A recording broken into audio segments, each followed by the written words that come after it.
Ayaw talaga matanggal yung susi guys. So sa video ito, ituturo ko sa inyo kung paano natin ayusin ang ganitong problema. Bago tayo magpatuloy sa ating video, huwag niyo munang kalimutan suportahan aking channel, mag-like, mag-subscribe at pakipindot naman ng notification bell. Piliin mo yung all para lagi kang updated every time na mayroon tayong video i-upload sa aking channel. So ang unit natin ngayon guys, ito yung Suzuki Multicab na D64 na automatic guys.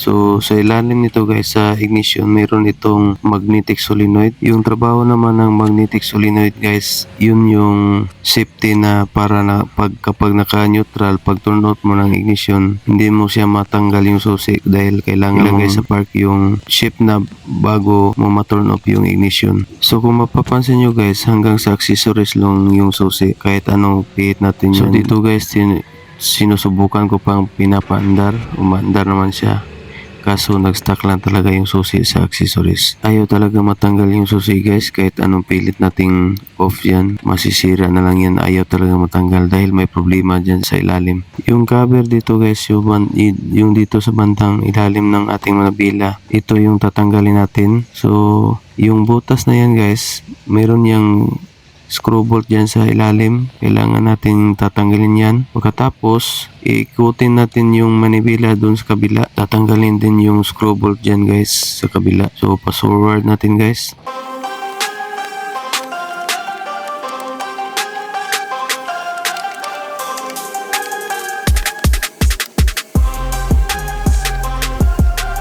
At ito na siya ngayon guys, natanggal na yung kanyang cover. So dito sa ignition guys, dito sa bandang ilalim dyan nakakabit yung kanyang magnetic solenoid. So kaso tinanggal na nila, ang problema tinanggal nila, tapos wala silang ginamit na ano dyan, hindi nila tinalian ng alarm, kaya nag-stuck up yung ignition guys. So siguro nagmamadali yung nag-convert nito, o di kaya nakalimutan nilang itali yan. So yan yung dahilan na nag-stuck up yung ignition.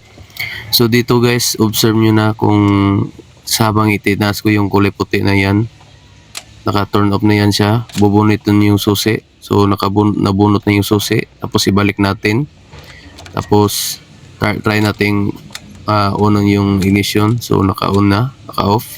So yan na siya guys, nabubunot na siya. So gawa na natin ang paraan yan. Ito na ang ginawa kong paraan. Tinalian natin ng alarm brake para hindi na siya malaglag yung puti, para hindi siya mag-down yung kulay puti na yan, para iwas lock sa susi. Try nating on off. Kung napapansin nyo, ino-on off ko dyan. So nabubunot na. So success na yung ating trabaho guys. Sana mayroon kayong natutunan dito sa aking video na aking ginawa. At kung kayo may comment or reaction sa ating video, paki-comment na lang dyan sa comment section. At kung may kunting kaalaman ka, kapag naipon, yan ay malaking kaalaman.